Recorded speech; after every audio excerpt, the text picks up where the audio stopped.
Kite and Super Marco. Ayan, pero sino ang MVP? Siyempre, Ah. ang Hitman! Wala iba kundi si Renny J na merong KDA na 2-1 and 16 and kill participation of 86%.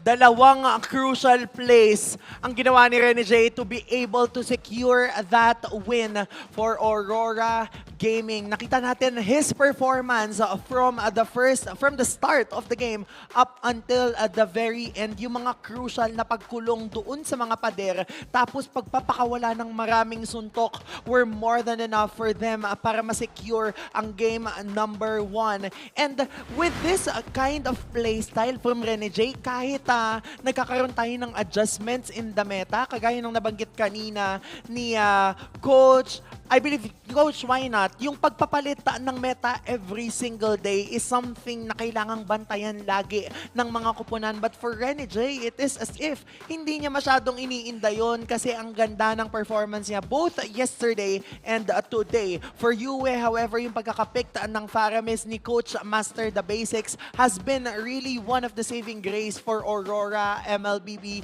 in this specific matchup. Aurora Gaming kasi nagiging maganda na kapag latag nung Harith ng kanyang ultimate, which is the Zaman Force, nagiging madali para doon sa Faramis na i-sustain yung damage output kasi nagsasabay-sabay. Yes, mabilis nawawala yung Netherrealm, but by the time na mawala yung Netherrealm, yung second chance option ng mga kupunan ng Aurora has always been there. Ito yung sinasabi nating unang play na ginawa ni Rene J na sobrang naging crucial that led them to that win. Isipin mo, sa dami ng pwedeng direksyong pagflikeran, dun pa sa pader na create ni Rene J. And it just so happens that madaming na-negate na mga skills yung kupunan ng Aurora because of this Faramis. Yung mga area of effect skills na meron si Kyle TZ, si Ogwen even from the ultimate niya na Glorious Pathway. Tapos yung penalty zone ni Flap TZ. Ang lahat ng yon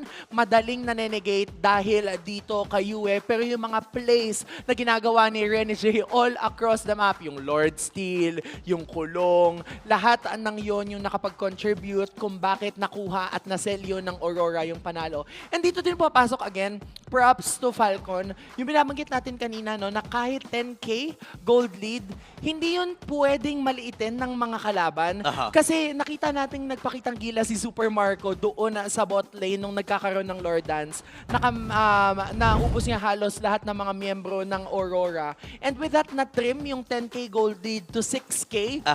So with just one decisive team fight, nagiging mabilis yung transition lagi ng mga kupunan. Again, gusto ko lang pagtuunan ng pansin, both yung focusing mark as well as the temporal rain, both have been adjusted. Focusing mark aside doon sa 6% na nadadagdag, meron